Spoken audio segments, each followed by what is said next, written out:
नमस्कार दोस्तों, स्वागत है आपका हमारे YouTube चैनल संत ज्ञान में।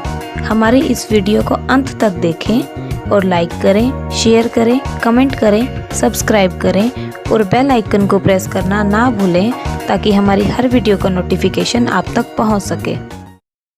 आइए दोस्तों, आज हम बात करते हैं सृष्टि के विनाश के बारे में। महर्षि मनु बताते हैं कि किस प्रकार ब्रह्मा ने पूरी सृष्टि की रचना की तथा सही रूप से चलाने के बाद सृष्टि को नष्ट करने के लिए प्रलय काल भी उत्पन्न किया। जब सारा संसार ठीक ठाक रूप से चलने लगा तो उस देव ने किसी तरह से प्रलय करके उन सभी को नष्ट किया ताकि इन सभी चीज़ों की अधिकता ना रहे। जब भी प्रभु को लगा कि यह सृष्टि पाप से परिपूर्ण हो गई है तो महाकाल प्रलय लाकर उसे समाप्त कर दिया। ब्रह्मा द्वारा बनाई गई इस सृष्टि में ब्रह्मा द्वारा ही रचना किए गए मनुष्य का कर्म भी ब्रह्मा ही तय करते हैं। ईश्वर उन प्राणियों के कर्म पहले ही तय कर देता है तथा ये प्राणी जन्म के बाद उन्हीं कर्मों पर चलते हैं और उन्हीं कर्मों से अपना पूरा जीवन व्यतीत करते हैं तथा उन मनुष्यों का मन भी उन्हीं कर्मों को करने की सलाह देता है। उनका मन भी उनके बस में नहीं रहता। जिस तरह प्राणी का जन्म निश्चित होता है उसी प्रकार मृत्यु भी निश्चित होती है।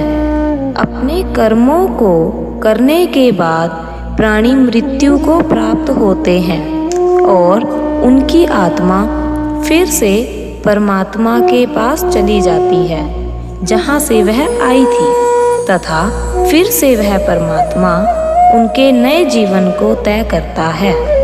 ईश्वर मनुष्य का जन्म और कर्म पहले ही निश्चित कर देता है। मनुष्य उस कर्म को जीवन भर करता रहता है। इस कर्म को प्राणी अपनी बुद्धि से या उसे जितना भी ज्ञान होता है उससे ही करता है। जब उसका पृथ्वी पर रहने का समय खत्म हो जाता है तो ईश्वर उस प्राणी को वापस बुला लेता है। उसके प्राण उसके शरीर से निकल जाते हैं। उसकी आत्मा सूक्ष्म रूप में शरीर से निकलती है तथा फिर दूसरे शरीर में प्रवेश करके नए शरीर का रूप धारण कर लेती है तथा ईश्वर के नियमानुसार ही चलती है। महर्षि कहते हैं कि ब्रह्मा के द्वारा इस सृष्टि की रचना हुई। सृष्टि कैसे चलाई जाए इसका निर्धारण हुआ। ये सभी बातें ब्रह्मा ने ऋषि को समझाई। इसी तरह से ऋषि ने अनेक ऋषियों को उत्पन्न कर यही सारे कार्य समझाए।